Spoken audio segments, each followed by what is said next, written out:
가기사는 증시 각도기. 네, 안녕하세요. 전문투자 증시 나침반 안지원입니다. 네, 이제 좀 살자 각도기 곽상준입니다. 네, 살려줘. 살려줘 좀. 돈도 네. 없는데 이제. 미적지근한 장이 뭐 계속되고 있는데요. 네, 지수는 참 뭐 재미없었고요. 뭐 앞으로도 지수 자체는 큰 재미는 없을 것 같아요. 종목 전세가 이제 꽤 오래됐고, 오늘은 코스피는 0.08% 상승해서 그래도 마감을 했습니다. 네. 장중에는 계속 마이너스였는데, 아니야, 장 초반은 상승이었어. 뜨거워 보였어요. 한 8대2로 오른 종목이 많았습니다. 예, 장 아주 초반에 그랬죠. 근데 이게 쫙 줄다리기 하듯이 이 파란색이 점점 빨간색을 넘어오더라고. 야, 또 이건 뭐 거지 같은 말이 거칠어지네. 그만하자. 네, 그래서 오늘 코스닥은 그래도 0.6% 상승을 해서 마감했습니다. 네, 뭐 어제하고 좀 흐름은 비슷했던 것 같아요. 코스피에서 장 후반에 이제 기관 투자자들이 순매수가 갑자기 늘었고요. 코스닥에서는 또 외국인이 늘었습니다. 어제하고 비슷한 흐름이고, 오늘 개인 투자자들이 코스닥 다 팔았는데요. 코스피에서는 1,500억, 코스닥에서는 760억 매도했고요. 네. 외국인이 코스피에서는 1,300억 매도했는데 코스닥에서는 1,300억 매수를 했습니다.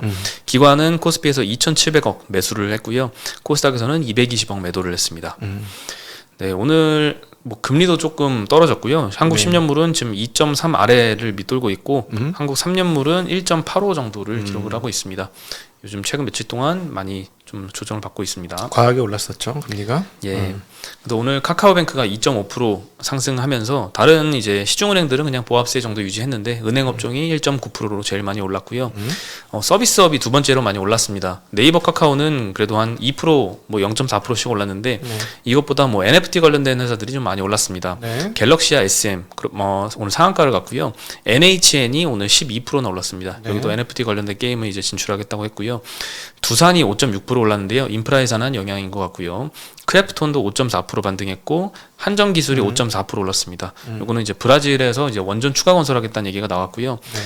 의약품 섹터가 어제는 굉장히 많이 빠졌잖아요. 예. 섹터 자체가 5% 넘게 빠졌었는데, 코스닥 하락의 원인이었죠. 네, 오늘은 셀트리온 형제들이 뭐 4%대씩 반등을 하면서 1.1% 상승해서 의약품 섹터가 마감했습니다. 그리고 제일 많이 떨어졌던 거는 운수 장비 섹터인데요. 여기는 자동차 그리고 자동차 부품주들이 많이 몰려 있습니다. 네. 뭐 7%, 5%대씩 하락한 부품 업체들도 있고요. 예. 보험 업종도 두 번째로 많이 하락을 했는데요. 1% 정도 하락을 했습니다. 뭐 코리안리, 삼성화재, 한화 손해보험 이런 데가 한 2%씩 하락을 했고요. 예. 네, 그리고 오늘 인프라 예산안 어제 말씀을 드렸는데요. 이 하원 통과했잖아요. 오늘도 시장에 영향을 끼쳤습니다. 기계 업종이 오늘 상승을 했고요. 종목별로는 두산 밥캣이 8%, 네. 진성 TEC가 10%, DY 파워 4%, 두산 인프라코어 3% 정도 상승세를 이어가고 있고요. 네. 그리고 원전 관련주들은 뭐 계속 올라가고 있는데요. 프랑스가 원전하겠다 했고, 중국에서 150기 짓겠다 얘기했고, 브라질이 또 추가로 건설을 하겠다 했습니다. 네. 그동안 이제 전력 생산의 60%를 이제 수력 발전에 의존을 해왔었는데요. 얼마나 나라다. 그렇죠. 예, 가뭄이 좀 굉장히 최근에 좀 심했고요. 그래서 전력 수급 차질이 생겨서 중장기적으로 원전 건설하는 쪽으로 방향을 틀었다고 합니다. 네. 아직 원자력 발전 비율이 한 1% 정도밖에 안 되거든요. 그래서 현재 원전 2기를 지금 가동 중이고요. 27년에 완공 예정인 세 번째 원전은 지금 건설 중입니다. 네. 현지 보도에서는 31년까지 추진되는 국가 에너지 계획에 네 번째 원전 건설을 포함할 예정이다, 이런 보도가 나왔고요. 한기잖아. 네? 한기. 네. 일단은 한기입니다. 뉴스가 됩니까 지금 그게? 저 옆나라는 150기잖아. 그렇죠. 근데 앞으로 이제 너무 계속 우습게 보인다. 진짜. 계속 늘어나겠죠. 음. 뭐 어쩔 수 없는 추세인 것 같기도 하고요. 오늘 한전기술이 5.4% 올랐는데요. 여기는 굉장히 많이 올랐어요. 올해만 5배가 넘게 올랐더라고요. 네. 예, 원자력 발전소 설계 업체이고요. 네. 저는 색깔 비슷한 걸 갖고 있는데.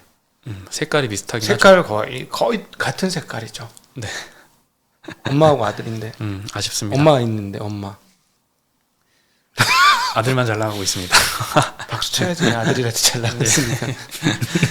그리고 요즘에 NFT 관련된 얘기를 거의 매일 하는 것 같은데, 오늘도 또 올랐습니다. 조금 테마 같죠? 네, 여기 분명히 좀 테마성으로 오르는 그런 섹터들도 있고요. 진짜 이제 본업과 연계를 해서 새로운 비즈니스를 이어가는 그런 회사들도 있는데, 분별이 잘 필요할 것 같습니다. 지리산 제작사인 A스토리가 두나무하고 NFT 사업 협력을 체결을 했습니다. 네. 뭐 에이스토리가 하는 콘텐츠가 이제 킹덤, 지리산, 시그널, SNL 코리아 뭐 이런 것들이 있는데요. 향후에는 이제 NFT 프로젝트의 런칭일과 구체적 라인업을 향후에 공개할 예정이라고 합니다. 그리고 NFT 프로젝트를 뭐 연내 출시한다고도 밝혔고요. 이 콘텐츠 기반으로 한다고 하는데 뭐 어떻게 할지가 궁금합니다. 문제는 NFT가 돈이 될까? 이게 문제죠. 그렇죠.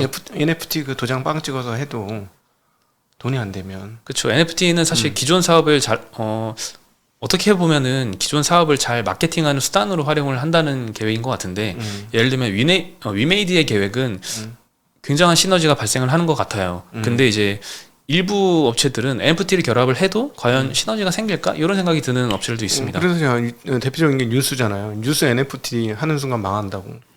아무도 안 보는 뉴스가 어떻게 돈 주고 팔리겠어. 그렇죠. 많이 본 게 돈 주고 팔리는 거 아닙니까? 네. 그죠? 근데 많이 보면 NFT를 찍을 수가 없잖아. 대중화돼야 되는 거니까. 그렇죠. 그래서 지금 약간 제가 테마성이라는 거는 바람처럼 한번 확 바람이 불기 때문에 이게 진성이 되려면 한번 쉬었다 가야 될 겁니다. 항상 그렇습니다. 항상. 네. 항상. 지금 테슬라를 예로 들어보면 처음에 한 달에 와 해서 주가 올랐다가 한번 죽었죠. 네. 근데 위기 맞았죠. 그러다가 모델 3 나오면서 부활했죠.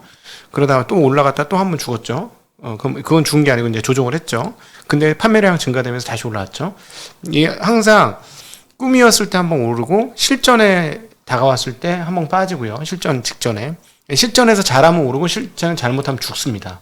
예, 여러 가지 단계가 아직 기다리고 있어요. 그래서 지금은 테마성이 좀 크다라고 보는 게 맞지 않을까 싶네요. 네. 저는 이런 경험들을 2000년에도 많이 했죠. 그때 닷컴, 그렇죠. 각도기닷컴 이렇게 하는 거야. 그럼 막 올라 주가가. 이름의 끝에 닷컴만 붙였어. 막 주가가 오르고 적자요. 왜? 저 닷컴 투자하느라고 막 올라 그 다음날. 그랬었어요. 뭐 이렇게 많이 오르는 상황에서는 뭐 약간의 스크래치만 나도 주가가 좀 많이 빠지는 경향이 있어서 이제는 조심해야 될 구간일 것 같긴 합니다. 근데 잘못하면 우리 아재 소리 들어요. 아, 그렇죠. 옛날 세계에서 왔어. 옛날 투자 세계에서 왔어. 이분들은 요즘 신투자네 이건데 저분들은 잘 몰라. 이해가 안 돼서 이럴 수도 있어요. 어느 정도 뭐 균형이 필요할 것 같긴 합니다. 너무 관심을 꺼도 그건 안 되고요. 세상의 변화의 한 축인 건 맞으니까. 그런데 이제 너무 휩쓸려 가지고 네. 그렇게 할 필요는 또 없겠죠. 근데 돈만 번다는 개념으로 따지면 사실 이거 몰라도 돈 벌 수는 있어요. 그렇긴 하죠. 근데 사실은 이번 게임주는 정말 아쉬워. 게임주를 너무 안 했다. 게임주가 좋았는데 근데 이 미래가 안 보였어요. 게임주 싼 거나 쌌어요. 쌌어. 대표적인 게 C인지 K인지 관련 회사는 정말 쌌거든요. 이익 대비로도 쌌고 그동안에 이제 그 쌓아놓은 자산 대비로도 게임주가 쌌어. 무슨 자산주처럼 쌌는데 안 보이더라고. 하나도 수익 나올 게. 근데 이거하고 지금 휩쓸리면서 주가 빵빵빵빵 뛰고 있는데 이거는 근데 실적 베이스로는 판단은 안 되는 부분이었던 것 같긴 합니다. 그래서 그렇죠. 약간 적절한 조화가 좀 필요한 건 맞는 것 같아요. 네, 그리고 조선주 얘기인데요. 신조선가 지수가 올해 20%가량 상승을 해서 지금 12년 만에 최고치를 찍었습니다. 네. 네, 9월에 이제 글로벌 선박수주 1위 자리를 중국에 뺏겼었는데요. 10월엔 다시 탈환을 했고요. 다만 이제 올해 10월까지 누적 수주로는 중국이 점유율이 49%, 한국이 39%, 일본은 완전히 뒤쳐졌네요. 9%. 네, 아직은 중국이 1위를 유지를 하고 있고요. 근데 이제 조선주들이 요즘 조금 미적지근하거든요. 움직임이. 네. 이렇게 뭐 신조선가는 계속 올라가도 그런데 네. UBS에서 오늘 한국조선해양의 투자 의견을 중립에서 매도로 하향을 했습니다. 이유를 보면은 2022년에는 수주가 전년 대비 한 30% 감소하고 2023년에는 추가로 21% 정도 감소할 것이다 라고 전망을 했고요. 철광석 가격은 하락하지만 강판 가격이 상승을 해서 내년도 수익이 컨센서스에 미달할 것이다 이렇게 전망을 했습니다. 그리고 또 이 회사 같은 경우에는 2022년에는 현대 삼호중공업 자회사를 상장을 시킬 예정이고요. 23년까지도 계속 자회사들이 상장할 예정이기 때문에 지주사 할인 요소도 있어서 이건 좀 악재인 것 같습니다. 뭐 이 수주가 감소하는 영향은 이 회사만의 일은 아닐 거예요. 전반적인 이제 조선업 섹터의 이제 공통적인 얘기일 테니까 이런 이유 때문에 좀 약한 게 아닌가 싶습니다. 이것도 마찬가지로 좀 피크아웃 논란에 휩싸인 것 같아요. 이 수주사는 어렵죠. 왜냐하면은 올해 지금 수주 많다고 해서 주가 가려면 내년까지 수주가 많아야 되잖아요. 예, 내년 수주 많을지 않을지 어떻게 알아? 가봐야 알잖아. 그렇죠. 지금 전망 자체도 내년엔 30% 줄어든다. 그러니까 예를 들어 지난 2년간 합쳐서 수주가 잔고가 많았어. 네. 그런데 올해 내년 수주 많았는데 그 다음에 또 없어. 그럼 주가가 올라야 돼, 떨어져야 돼? 떨어지죠. 그러니까 어렵죠. 어려워요. 이게 내후년에 수주가 많을지 안 많을지 정확히 알 수 없잖아요. 그러니까 예를 들어 3개년치가 쌓이고 계속 수주가 들어와요. 막 이러면 이제 주가 그때는 세게 올라가야 되는데 이런 측면에서 수주 산업, 그 기계 쪽에서는 수주 산업이 많잖아요. 좀 어려운 것 같더라고요. 그런 부분. 그렇죠. 지금 더더구나 21년도 말이잖아요. 그러니까 안 그래도 22년 맞닥뜨릴 실적이 가장 중요한데 뭐 이런 수주가 30%나 감소할 거다 이런 전망이 나오면은 사실 주가가 가기 힘든 것 같긴 합니다. 근데 뭐 모르죠. 내년에 다시 수주가 늘어날 수도 있는 거라서 네. 장담할 수 없는. 내년 일은 내년에 가봐야 되는 거니까. 그렇죠. 예. 그리고 또 하나는 뭐냐면 저가 수주는 또 소용이 없다는 게 그것도 그렇죠. 또 문제지. 예. 네. 그래서 오늘 신조선가 지수는 많이 올랐는데 한국조선해양이 1.5% 하락, 삼성중공업 0.5% 하락, 현대미포조선 1% 하락 정도 마감했습니다. 예, 오늘도 그 한 업종을 공부하면서 IFRS로 별도로 한번 찍어서 기업 실적을 돌려봤더니 천지 차이 나. 죄송합니다. 연결 기준으로는 영업이익 주가 2배야. 그래서 이건 좀 이상한데, 이건 왜곡된 것 같은데, 해서 IFRS 별도로 찍어봤더니 거의 적자 또는 똔똔 수준의 영업이익을 내고 있는 거예요. 네. 몇십억 이 정도. 그러니까 참 이렇게 지주회사 그리고 많은 회사를 가지고 있는 거는 실적 분석도 조금 나눠서 하셔야 되는 상황이 아닌가. 지금 한 회사가 계속 자회사를 상장시키고 있잖아요. 조선업체에서도. 네. 네. 그런 어려움들이 좀 있네요. 네, 그렇죠. 그리고 오늘 하나금융투자에서 굉장히 70몇 페이지 되는 2차전지 리포트가 나왔는데요. 오늘 2차전지 섹터가 좀 강했습니다. 특히 소재 업체들이 많이 반등을 했고요.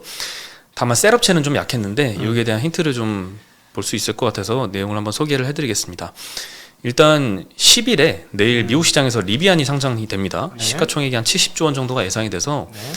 리비안이 굉장히 좋은 방을 보이면 우리나라에도 좀 좋은 영향을 끼칠 것 같고요. 아무래도 이 기대감도 지금 껴있는 것도 맞는 것 같습니다. 네. 그리고 하나금투에서는 이제 한국이 중국보다 소재 기업은 지금 비싸고 셀업체는 싼 현상에 대해서 좀 의견을 줬는데요. 한국 소재 기업들이 지금 중국 대비 밸류에이션 프리미엄을 받고 있다고 단순히 비싸다고 할 수는 없다라고 했는데요. 이런 회사들 L 이런 회사들죠. 그렇죠. 에코프로비엠 뭐 얘기해도 되지 않을까요? 뭐 LNF, 네. 예, 소재업체 밸류에이션이 지금 중국의 소재업체들보다는 비싼 건 맞습니다. 네. 근데 이제 어떻게 분석을 했냐면요. 향후 5년 동안 중국의 배터리 수요 성장률이 연평균 21%인데 중국 지역을 제외하고 나머지 지역을 보면 연평균 29% 성장을 한다고 합니다.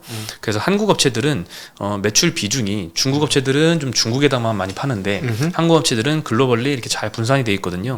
그래서 매출 다각화가 있기 때문에 이 프리미엄을 받는 게 정당하다 이런 언급을 해줬고요. 네. 지역별로 2차전지 캐파 비중에 대한 자료를 제가 한번 보여드리겠습니다.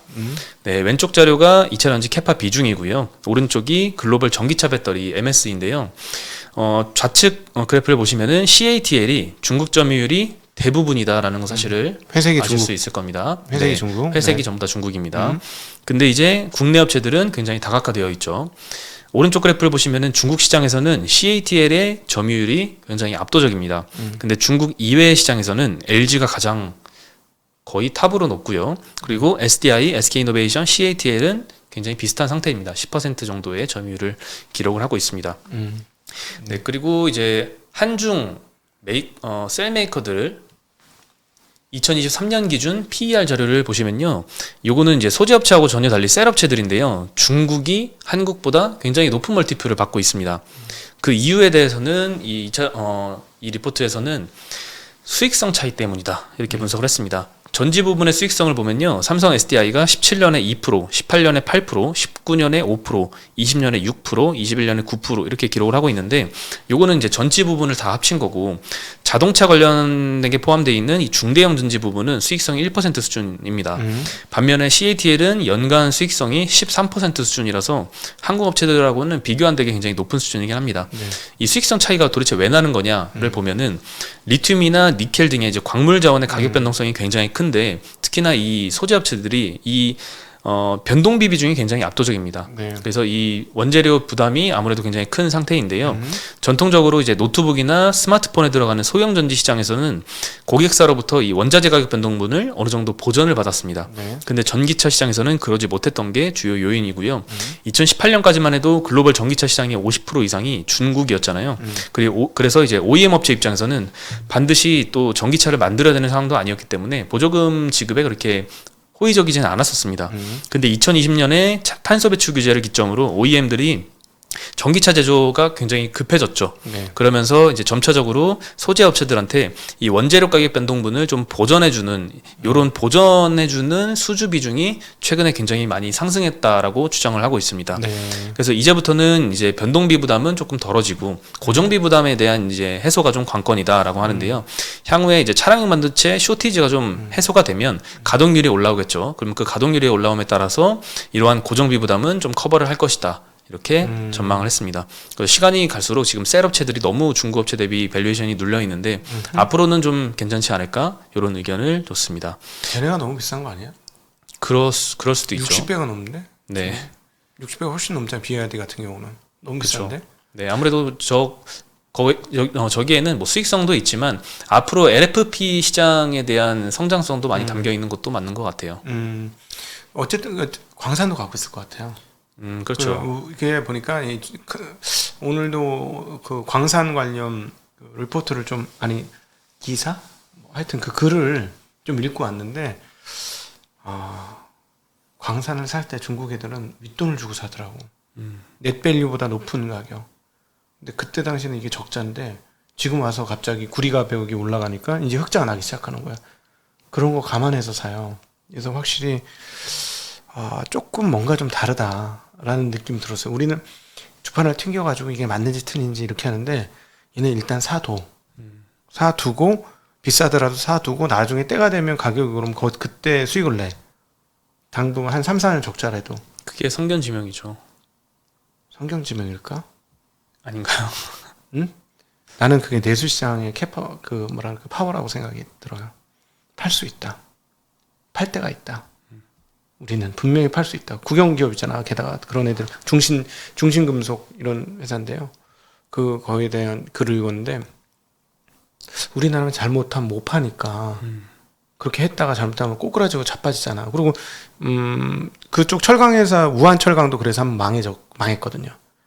그 원자재 철광석 하는데 잘못 사가지고 그럼에도 불구하고 좀 확실히 내수 시장이 크게 있는 것과 없는 것과의 차이가 있어서 그런 측면에서 보면은 2차 전지의 아마 그 원재료 부분 싸움이 월등히 우리가 좀 불리할 것 같기는 해요. 그래서 셀 업체들이 중국 업체들보다 높은 멀티플을 받는다? 저는 개인적으로 그거는 조금 부정적으로 보입니다. 그 일괄로 안 돼. 우리가 오히려 중국에서 막으면 원재료 못 갖고 올 가능성이 있어요. 그 원재료 시장을 꽉 잡고 있는 거, 뭐 콩고 이런 데 가는 게 상당 부분이 중국 업체. 그렇죠. 콩고에서 생산되는 이제 코발트를 절반 거의 대부분을 이제 중국에다가 네. 수출을 하는 걸로 알고 있거든요. 그러니까 거기 합자 회사로 아마 이미 다 들어가 있을 거예요. 그렇죠. 예, 그리고 돈을 뭉텅뭉텅 줘. 왜냐하면 좀 그런 게 있는 것 같아요. 확실히 15억의 내수 시장이라는 게 무서운 것 같아요. 그런 거는 인정을 해야 될 것 같아요. 그래서 우리도 통일을 해야 되겠다. 1억 명은 일단 만들고 시작하자. 일본이 망한 이유는 내수에 만족해서 망했다는 설도 있습니다. 1억 5천인가 2억인가 되잖아요, 인구가. 네. 자기 판매가 충분하니까 밖에 못 팔아도 자신 있는 거야. 일본 가보면은 아직도 박스카가 많지 않습니까? 안 가보셨나? 안 가봤습니다. 모시고 한번 갈게요. 풀리면. 거기 가면 레이 같은 박스카가 대부분이야. 소형차들이 굉장히 많죠. 아니 다 박스카야, 다 박스카. 레이 같이 생겼어. 조금 크든 작든 다 레이 같이 생겼어. 네. 소울, 레이 이렇게.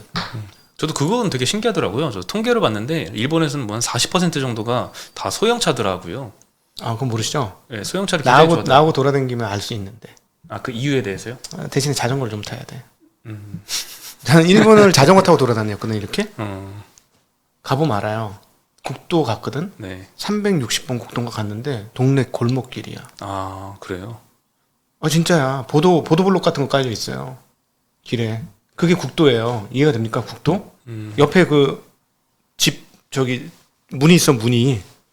국도에 이렇게 문이 있어. 이 문 열면 그 집 들어갈 수 있어. 아 그래요? 골목. 우리 옛날 골목. 근데 그걸 보면서 야, 이게 오래된 동네라서 그렇고 이게 오래된 길이구나. 그걸 느꼈어요. 근데 이거는 차로 가면 못 가. 자전거를 타고 간다고 차도 무서워서 산을 넘어갔거든. 근데 이거 골목길이라고 갔더니 국도더라고. 지도에 분명히 국도로 있어가지고 구글 지도를 보면서 이렇게 제가 오사카에서부터 나라까지 자전거를 타고 갔어요. 44km. 난 한국에서 내 생각하고 아이 뭐 2시간이면 가지 뭐 내 실력이면 이랬다가 4시간 반 걸렸어. 그러셨구나. 끌고 가서 자전거 산길이야. 아 재밌습니다 그게. 그러면서 그 일본에 대해서 많이 느꼈는데 아 이게 오래된 나라고 그래서 박스카가 많아요. 길이 너무너무 좁아. 큰 차가 가면 왔다 갔다 이 1차선 붙으면 통과를 못해요. 네. 그렇구나. 좋은 거 가르쳐줬죠. 네. 네. 감사합니다. 네. 어쨌든 다시 돌아오면 이 2차전지 미안해. 예, 2차전지 네. 오늘 나온 이제 하나금투의 리포트는 한번 읽어보시면 좋을 것 같아요. 2차전지 산업에 대한 여기저기 뭐 원자재면 원자재, 셋업체면 셋업체, 소재에 대하면 소재 이런 뭐 조달에 대한 거 전반적인 그렇지. 다 다뤄져 있어서 이런 거 한번 읽으면 쫙 한번 해소되죠. 예, 기초 공부하기 아주 좋은 리포트인 것 같습니다. 네. 그리고 셀트리온이 오늘 4%, 셀트리온 헬스케어 4%, 셀트리온 제약 3.6% 상승했는데요. 유럽 의약품청 산하의 위원회에서 이 셀트리온의 코로나 치료제 레키로나주의 허가에 관련해서 이제 승인 권고 의견으로 회의 안건을 상정을 했다고 합니다. 뭐 승인한 건 아니지만 승인할 가능성이 좀 높아 보이긴 하죠. 최근에 이제 머크하고 화이자 경구용 치료제 발표 때문에 약세를 보였다가 오늘은 좀 반등을 했습니다.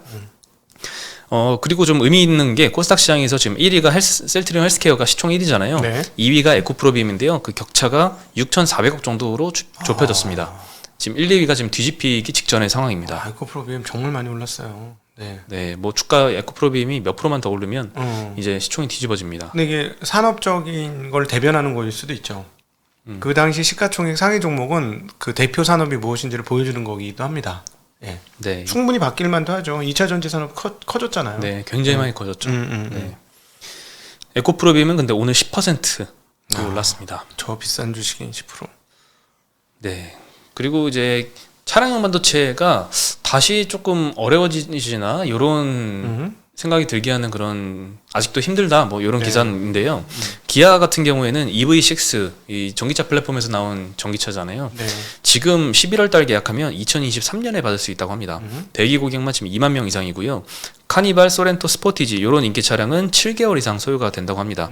뭐 이거는 뭐 국산차뿐만 아니라 외제차도 다 마찬가지인 상황이고요. 최근에 글로벌 자동차 부품업체 CEO들을 보면은 인터뷰에서 이 반도체 부족 영향이 2023년도에도 계속 지속될 것이다 이런 의견도 좀 많이 전해지는 것 같습니다.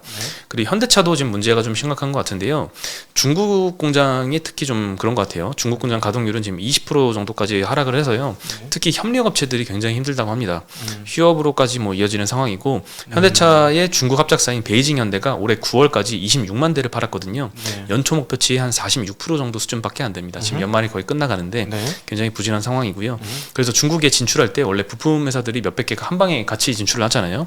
한 500개의 부품사들이 같이 진출했었는데 사실상 개점 위협 상태라고 합니다. 대표적으로 이제 상장사 중에는 서현이화, 대원강업 등이 대표적인데요. 누적 손실액도 지무지표로만 봐도 굉장히 커지고 있고요. 네. 현지 지분도 지금 정리 수순을 밟고 있다고 합니다. 오늘 코스피 업종에서 자동차와 자동차 부품업체가 속한 운수장비업체가 하락률 1위를 기록을 했고요. 현대차, 기아차, 현대모비스는 1%대 하락으로 마감을 했습니다. 네. 야, 참 플리트 일이 이렇다면 공급 적체 안 풀린다는 얘기잖아. 네. 그러면 미국에선 자동차 값이 중요한데 자동차 값이 계속 고공행진한다는 얘기고요. 인플레이션 살아있다는 얘기고요. 네. 내일 모레 나올 CPI에서도 증명이 되겠네요. 네. 그럼 금리 튀겠네. 그래서 아무래도 오늘 장에는 특히나 이제 자동차 업체, 부품 업체들 많이 빠지고 반대로 이제 중고차 온라인으로 판매하는 K카가 11% 정도 급등을 했거든요. 뭐 리포트가 나온 영향도 있지만 이 뉴스가 크겠네. 예, 아무래도 자동차 부품, 자동차 중고차 가격이 다시 뭐 상승할 걸로 시장에서 좀 보는 것 같기도 하고요. 네. 아, 이참에 있는 차 다 팔을까? 그런 사람도 있어요. 저도 실제로 주변에 중고차를 이제 갖고 있던 차를 팔 계획이 없었는데 중고차 가격이 너무 올라져서 심심해서 한번 내놨다가 시장에 내놨다가 그냥 바로 팔리더라고요. 어. 네, 그런 상황 정도까지 많이 올라왔습니다. 그 11월 초에 제가 며칠 전에 그 엔카 통계를 말씀을 드렸는데 중고차 가격이 10월 대비해서 조금 떨어졌다라고 말씀을 드렸는데 네. 11월 말까지 한번 보면은 또 어떻게 바뀌어 있을지 모르겠습니다. 그렇죠. 중고차 값이 계속 오른다면 미국의 그 인플레이션 고공행진이 유지될 것이고 일시적이지 않은 상황들이 계속 지속이 될 것이고 자 그럼 테이퍼링 이후에 금리 인상 가능성은 커지는 상황으로 가는 거겠죠. 만약에 오히려 내년도 3월, 4월까지 이런 고공행진이 지속이 된다면 6월 달에 테이퍼링 끝나고 바로 금리를 안 올리면 오히려 이상한 상황으로 바뀔 수도 있겠다는 거. 상황이 바뀌게 전개되는 거죠. 고압 경제로 상당히 오랜 기간 금리를 안 올리고 버티려고 하지만 그럴 수 없는 상황에 봉착할 수도 있지 않을까 싶기도 합니다. 네. 그러면 내년 3월부터는 미국 시장은 어렵겠죠. 네. 미국 시장이 어려운데 반면에 이제 한국이 좀 아웃퍼폼을 해주는 그런 날도 좀 왔으면 좋겠네요. 소설이죠. 네. 우리 소설 작가 합시다. 그들이 떨어지고부터 우리는 상승을 시작하였다. 그 상승은 맹렬한 기세였다. 이러면서 설레네요. 듣기만 해도. 네. 그러면 저희는 오늘 여기서 인사드리겠습니다. 안녕.